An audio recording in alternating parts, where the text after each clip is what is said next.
Good morning बच्चों, एक बार फिर आपका हमारे ऑनलाइन एजुकेशन चैनल में स्वागत है। प्यारे बच्चों, हमारा जो लास्ट वीडियो आपके पास पहुंचा होगा उसमें हम चर्चा कर रहे थे जनसंख्या के बारे में, और जनसंख्या के अंदर भी हमने जो चर्चा की थी वो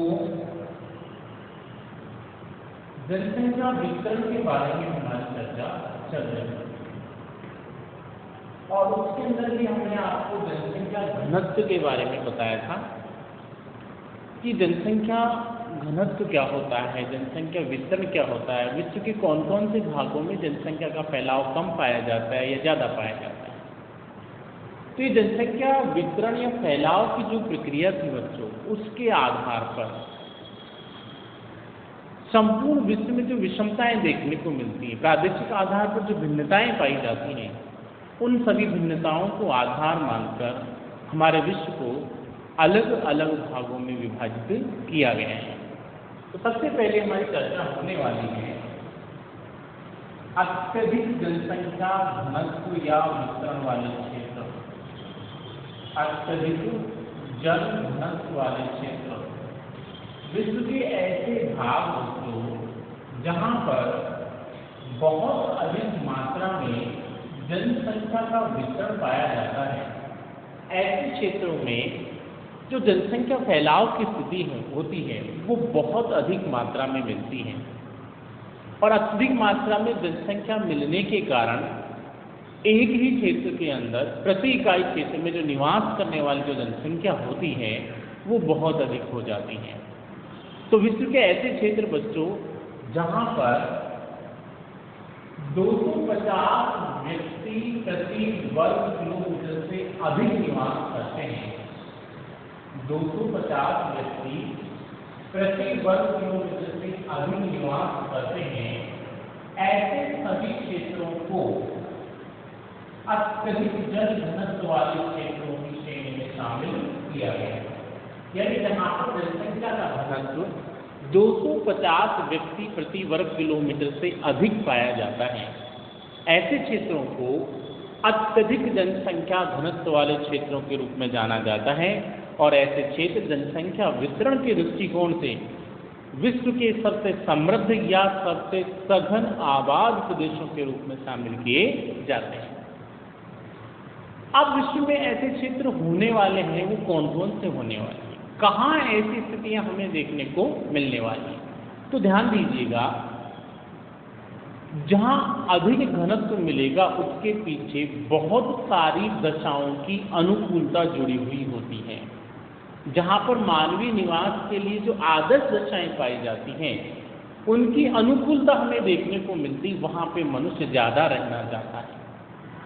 तो अनुकूलताओं के अंदर क्या होता है, जलवायु संबंधी अनुकूलता। जलवायु अनुकूल होनी चाहिए, न तो ज़्यादा ठंड होनी चाहिए न ही ज़्यादा गर्मी होनी चाहिए। तापमान अधिक भी नहीं होना चाहिए, तापमान कम भी नहीं होना चाहिए। बरसात ज़्यादा नहीं होनी चाहिए, बरसात कम भी नहीं होनी चाहिए। धरातल कैसा होना, समतल भूभाग होना चाहिए। विश्व के जो मैदानी भाग हैं वो इसी कारण अधिक जन घनत्व की स्थिति को दर्शाते हैं, क्योंकि वहाँ पर समतल भूखंड पाया जाता है। नदियों के द्वारा लाए गए अवसादों के रूप में वहाँ पे जलोढ़ मृदा पाई जाती है।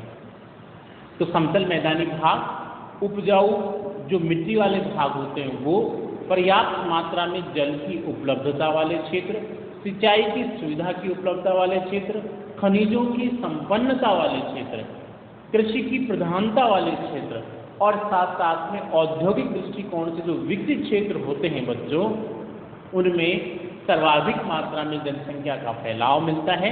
और सर्वाधिक मात्रा में जनसंख्या का फैलाव मिलने के कारण ही ऐसे क्षेत्रों के अंदर अत्यधिक जनसंख्या घनत्व की स्थिति हमें देखने को मिलती है। अब विश्व के अंदर ऐसे कौन कौन से क्षेत्र हैं जहां पर ऐसी स्थितियां हमें देखने को मिल रही हैं, ठीक है। तो हम चर्चा करते हैं बच्चों। देखो, एक तो है पूर्वी एशिया, हमने पहले ही चर्चा की थी पूर्वी एशिया। तो पूर्वी एशिया के अंदर जो हम चर्चा करेंगे, उसके बाद में दक्षिण पूर्वी एशिया, ठीक है, दक्षिण पूर्वी एशिया। और एक आ गया दक्षिण एशिया।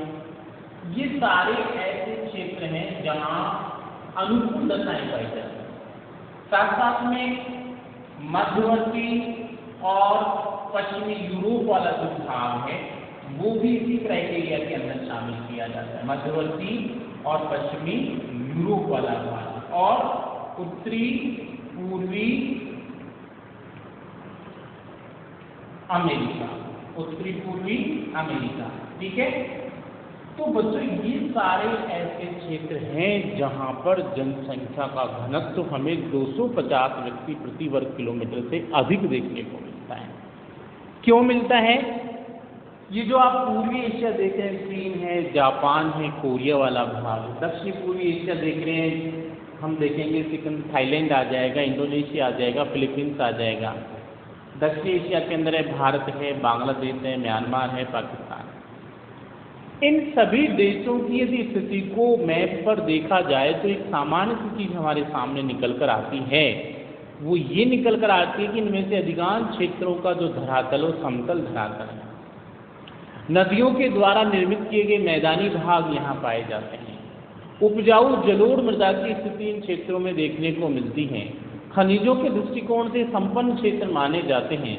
सिंचाई की यहाँ पर्याप्त सुविधा है, जल की यहाँ पर्याप्त उपलब्धता है, खाद्यान्न यहाँ पर्याप्त मात्रा में पाए जाते हैं, जलवायु यहाँ अनुकूल मिलती है। ऐसी समस्त दशाओं के कारण बच्चों इन क्षेत्रों के अंदर जनसंख्या का जो घनत्व है 250 व्यक्ति प्रति वर्ग किलोमीटर से अधिक पाया जाता है और इसी कारण इन क्षेत्रों में अत्यधिक जनसंख्या घनत्व की स्थिति हमारे सामने उभर कर आती है। एशिया के जो समुद्र तटीय भाग वो भी इसी क्राइटेरिया में आते हैं जलवायु की अनुकूलता के कारण। अफ्रीका के जो तटीय भाग है वो भी इसी क्षेत्र में शामिल किए जाते हैं संसाधनों की संपन्नता के कारण।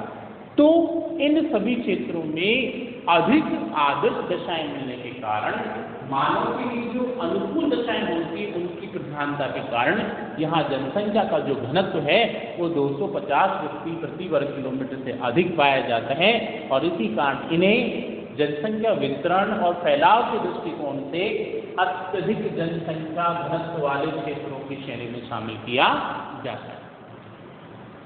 नेक्स्ट बच्चों अधिक जनघनत्व वाले क्षेत्रों की श्रेणी, ऐसे क्षेत्र जहां पर जनसंख्या का जो घनत्व है वो अत्यधिक तो नहीं मिलता लेकिन अधिक जरूर पाया जाता है, तो ऐसे क्षेत्रों को अधिक जन घनत्व वाले क्षेत्रों के रूप में जाना जाता है। और यहाँ जो क्राइटेरिया होने वाला बच्चों क्या होने वाला है, विश्व के ऐसे क्षेत्र जहाँ पर जनसंख्या का घनत्व 100 व्यक्ति प्रति वर्ग किलोमीटर से लेकर 250 व्यक्ति प्रति वर्ग किलोमीटर के बीच पाया जाता है, उन क्षेत्रों को अधिक जन घनत्व वाले क्षेत्रों की श्रेणी में शामिल किया गया है। यानी ऐसे क्षेत्र जहां जनसंख्या का वितरण और फैलाव सामान्य स्वरूप को प्रदर्शित करता है और जनसंख्या घनत्व 100 व्यक्ति प्रति वर्ग किलोमीटर से लेकर 250 व्यक्ति प्रति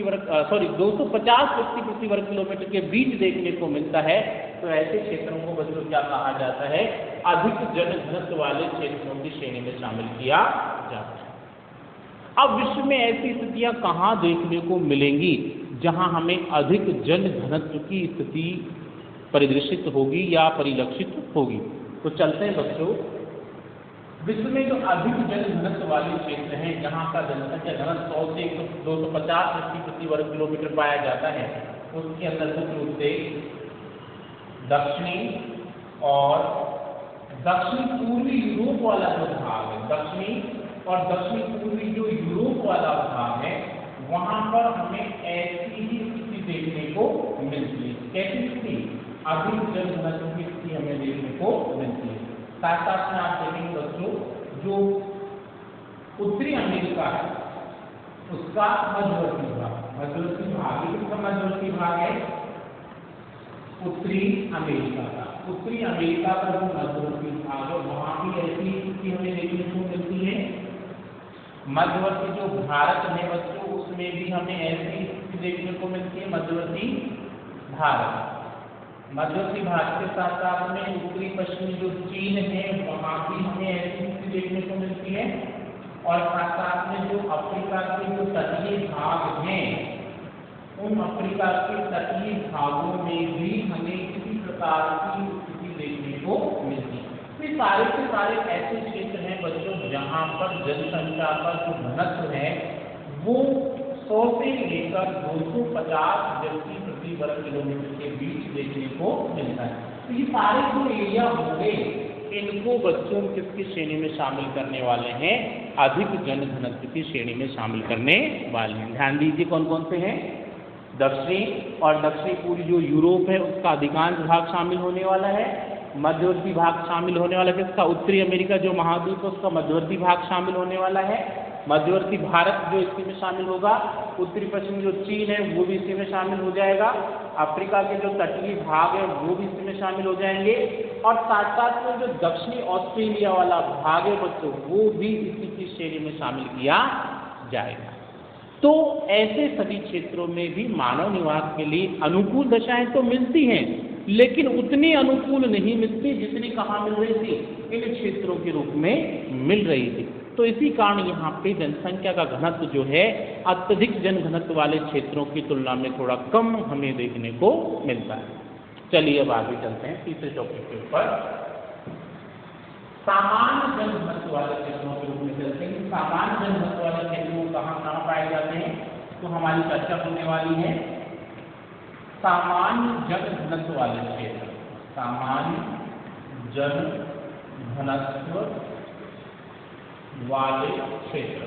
तीसरा जो पार्टीशन माना गया है इसके अनुसार जनसंख्या वितरण घनत्व की प्रक्रिया के आधार पर तीसरा भाग है। पहला अत्यधिक जनसंख्या घनत्व वाले क्षेत्र, दूसरा हम देखेंगे अधिक जन घनत्व वाले क्षेत्र और तीसरा सामान्य जन घनत्व वाले क्षेत्र। तो विश्व के ऐसे क्षेत्र बच्चों जहाँ पर जनसंख्या का घनत्व 10 व्यक्ति प्रति वर्ग किलोमीटर से लेकर 100 व्यक्ति प्रति वर्ग किलोमीटर के बीच पाया जाता है, उन सभी क्षेत्रों को सामान्य जन घनत्व वाले क्षेत्रों की श्रेणी में शामिल किया जाता है। एक बार वापस रिपीट करते हैं। विश्व के ऐसे सभी क्षेत्र, ऐसे सभी देश जिनमें जनसंख्या का घनत्व 10 व्यक्ति प्रति वर्ग किलोमीटर से लेकर 100 व्यक्ति प्रति वर्ग किलोमीटर के बीच पाया जाता है, उन सभी क्षेत्रों को सामान्य जन घनत्व वाले क्षेत्रों की श्रेणी में शामिल किया जाता है। अब ऐसे जो क्षेत्र होते हैं जिनमें न तो बहुत अधिक अनुकूलताएं मिलती हैं और न ही उनमें बहुत अधिक प्रतिकूलताएं मिलती हैं, तो अनुकूलताओं और प्रतिकूलताओं की सामान्य स्थिति देखने को मिलती है, संक्रामक स्थिति देखने को मिलती है। और इसी कारण यहाँ पर जनसंख्या न तो बहुत ज़्यादा निवास करती है और न ही यहाँ पर जनसंख्या बहुत कम निवास करती है। तो एक मध्यस्थ स्थिति जो देखने को मिलती है मानव निवास के लिए जो दशाएं मानी गई हैं, उन दशाओं की जो मध्यस्थ स्थिति हमें देखने को मिलती है, इसी कारण यहाँ पे बच्चों सामान्य जनसंख्या घनत्व का स्वरूप हमें देखने को मिलता है। अब ऐसे क्षेत्रों में विश्व के कौन कौन से क्षेत्र आते हैं? तो ऐसे जो क्षेत्र हैं उनके अंदर यदि हम चर्चा करेंगे तो ध्यान दीजिएगा, जहाँ पर अस्थायी कृषि की जाती है, आज भी जहाँ पर अस्थायी कृषि होती है उन क्षेत्रों को इसी श्रेणी में शामिल किया जाएगा। अस्थायी कृषि के जो क्षेत्र होने वाले वो इसी में आने वाले हैं। साथ साथ में आप देखेंगे बच्चों जहाँ पर पशुचारण की प्रक्रिया की जा रही है वर्तमान में, वो क्षेत्र भी किसमें आने वाले हैं? इसी में आने वाले। इसके साथ साथ में जहाँ पर वाणिज्य की प्रक्रिया की जा रही है उन क्षेत्रों को किसमें शामिल किया गया? बच्चों के क्षेत्र में शामिल किया गया है। इसके अलावा हम देखेंगे कि जो एशिया वाला भाग है और एशिया वाले के साथ साथ में अफ्रीका वाला भाग है और अफ्रीका के साथ साथ में उत्तरी और दक्षिणी अमेरिका के जो भाग क्षेत्र आते हैं, उन भाग क्षेत्रों वाले भागों को भी इसमें शामिल किया जाता है। सामान्य जनसंख्या घनत्व वाले क्षेत्रों की श्रेणी में ही शामिल किया जाता है।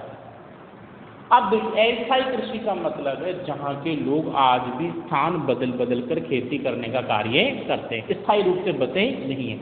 तो जिसको हम बोलते हैं झूमिंग कृषि या स्लैश और बर्निंग कृषि के नाम से जानते हैं, तो वो जो कृषि होती है अस्थायी कृषि कहलाती है, स्थानांतरित कृषि कहलाती है।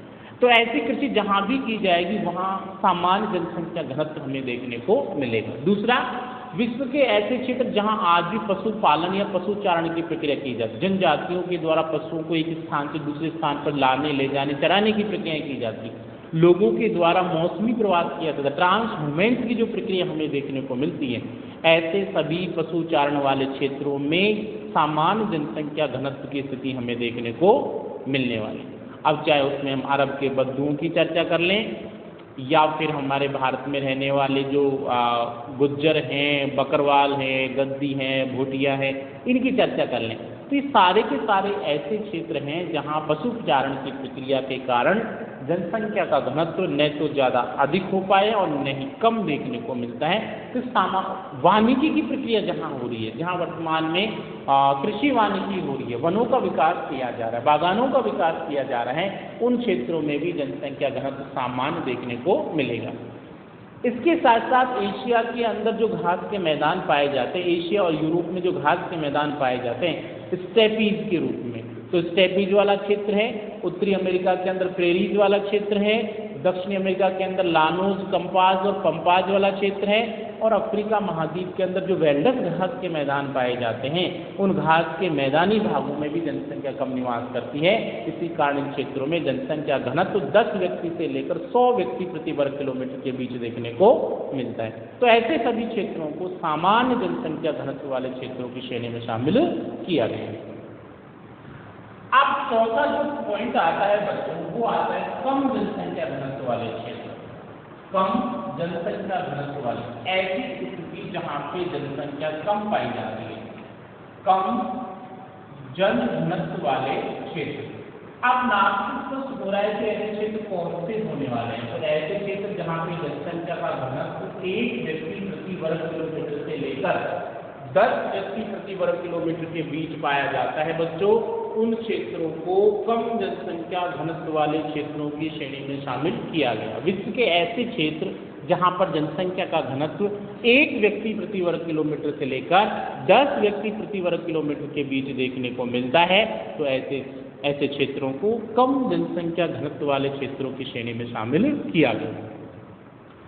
अब ऐसे क्षेत्र कौन से होने वाले, यानी जहां पर दशाएं मानवीय निवास के लिए ज्यादा अनुकूल नहीं है, लगभग प्रतिकूल सी स्थिति को दर्शाने लगे, तो उष्ण कटिबंधीय जो भाग हैं, हम चाहे सूडान का जो दलदली क्षेत्र है, दलदली भाग सूडान की चर्चा करें, या फिर हम लीबिया की चर्चा करें, या फिर हम मालागास्कर की चर्चा करें, या फिर हम पश्चिमी साइबेरिया की चर्चा करें, और या फिर जो खाड़ी देश हैं, खाड़ी तटीय जो देश हैं, उनकी चर्चा करें, तो बच्चों इन क्षेत्रों में इतनी अधिक अनुकूल दशाएं नहीं पाई जाती कि जनसंख्या का घनत्व ज़्यादा हो सके। इसी कारण यहाँ पे जनसंख्या का जो घनत्व है वो हमें कम देखने को मिलता है।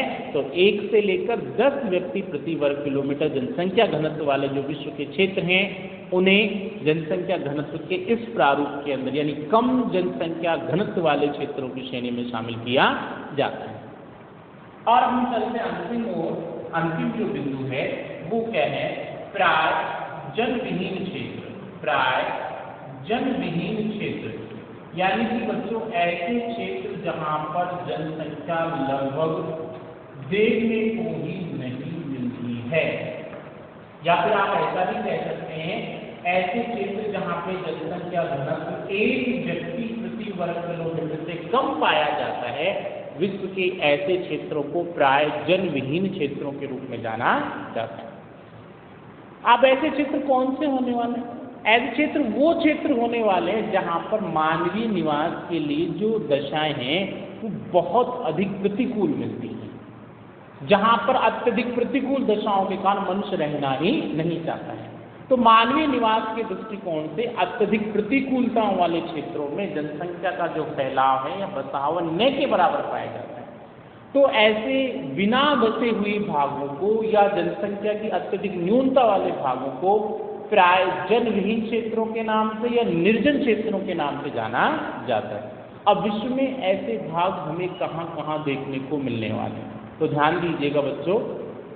विश्व के ऐसे क्षेत्र जो हमेशा बर्फ से ढके रहते हैं, सतत हिमाच्छादित प्रदेश जहाँ पर बहुत ठंडी जलवायु पाई जाती है, शीत जलवायु पाई जाती है, वहाँ जनसंख्या नहीं रहना चाहिए। तो विश्व के जो टुंड्रा प्रदेश हैं उसमें ऐसी स्थिति हमें देखने को मिलती है। अब वो चाहे उत्तरी साइबेरिया की चर्चा कर रहे हो, ग्रीनलैंड की चर्चा कर रहे हो, अलास्का की चर्चा कर रहे हो, या फिर अंटार्कटिका महाद्वीप की चर्चा कर रहे हो, ये ऐसे ठंडे भाग हैं जहां वर्ष में तापमान 0 डिग्री से नीचे बना रहता है और सतत हिमाच्छादन की स्थिति देखने को मिलती है। इसी कारण यहाँ पे जनसंख्या न के बराबर है। ये जरूर है कि टुंड्रा प्रदेश के अंदर एस्किमो जनजाति के लोग रहते हैं, लेकिन वो न के बराबर है। किसी क्षेत्र में मिलेगा, बाकी का क्षेत्र पूरा फैलाव मिलेगा और जो पूरे एरिया के हिसाब से यदि हम डाटा निकालें तो एक व्यक्ति प्रति वर्ग किलोमीटर भी घनत्व निकल कर नहीं आने वाला है। दूसरा, विश्व के जो ऊंचे पर्वतीय भाग है, ऊंचे पर्वतीय भागों में समतल धरातल नहीं होता, उबड़ खाबड़ भूमि होती है, कृषि के लिए जमीन नहीं होती, पीने के लिए पर्याप्त मात्रा में पानी नहीं होता, तो ऐसी विषम परिस्थितियों वाले क्षेत्रों में भी जनसंख्या नहीं बसना चाहती। तो जितने भी पर्वतीय भाग है, हिमालय पर्वतीय, रॉकीज, एंडीज, एल्बुर्ज है, जैग्रोस है, पॉन्टिंग टॉरस, काकेसस, कार्पेथियन, डिनेराइड, एपिनाइड, जितने भी आप देखते हैं एटलस वगैरह सारे, ये सारे पर्वतीय भाग ऐसे हैं जहां पर जनसंख्या का वितरण बहुत कम देखने को मिलने वाला है। क्यों? क्योंकि वहां पर विषम परिस्थितियां पाई जाती हैं। ये अलग बात है कि कुछ पर्वत ऐसे भी हैं जो पर्वतीय भाग तो हैं लेकिन खनिजों की प्रधानता हो गई तो कुछ क्षेत्र के अंदर जनसंख्या बढ़ सकती है। पूरे पर्वतीय क्षेत्र के संदर्भ में जब जनसंख्या घनत्व हम निकालेंगे तो वो एक व्यक्ति प्रति वर्ग किलोमीटर से कम आने वाला है। ठीक है। तीसरा जो इसमें शामिल किया जाता है प्राय जनविहीन क्षेत्रों के अंदर विश्व के जो अत्यधिक तापमान वाले क्षेत्र हैं, जो शुष्क मरुस्थलीय क्षेत्र जहाँ पे वर्षा न के बराबर होती है, तो विश्व के जो उष्ण और शुष्क मरुस्थलीय भाग आते हैं बच्चों, वो भी प्राय जनविहीन क्षेत्रों की श्रेणी में ही शामिल किए जाते हैं, जहाँ वार्षिक वर्षा का औसत 5 सेंटीमीटर से कम पाया जाता है। किसी भी प्रकार की घास या वनस्पति का प्रारूप देखने को नहीं मिलता। ऐसे क्षेत्रों में जनसंख्या न के सहारा है, कालाहारी वाला जो भाग है, अरब का मरुस्थल है, ये सारे ऐसे क्षेत्र हैं, ऑस्ट्रेलिया के मरुस्थलीय भाग हैं जहाँ जनसंख्या घनत्व एक व्यक्ति प्रति वर्ग किलोमीटर से कम पाया जाता है।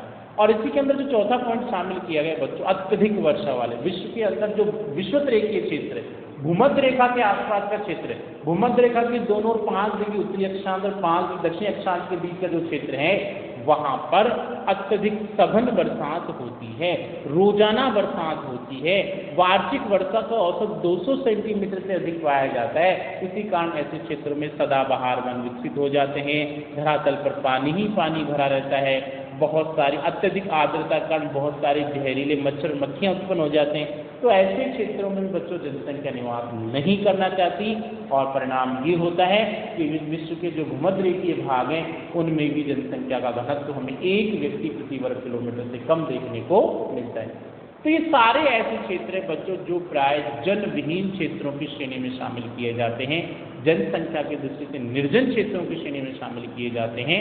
तो ये आज का हमारा वीडियो था जिसमें हमने आपको बताया कि जनसंख्या घनत्व के आधार पर पूरे विश्व को कौन कौन से भागों में बांटा गया है और उनके अंदर कौन कौन से देश या राष्ट्रों के क्षेत्र शामिल किए जाते हैं और जनसंख्या घनत्व की स्थिति किस प्रकार से देखने को मिलती है। तो जनसंख्या घनत्व के आधार पर, बसाव के आधार पर ये जो हमारा वीडियो था यहीं समाप्त होता है बच्चों। धन्यवाद।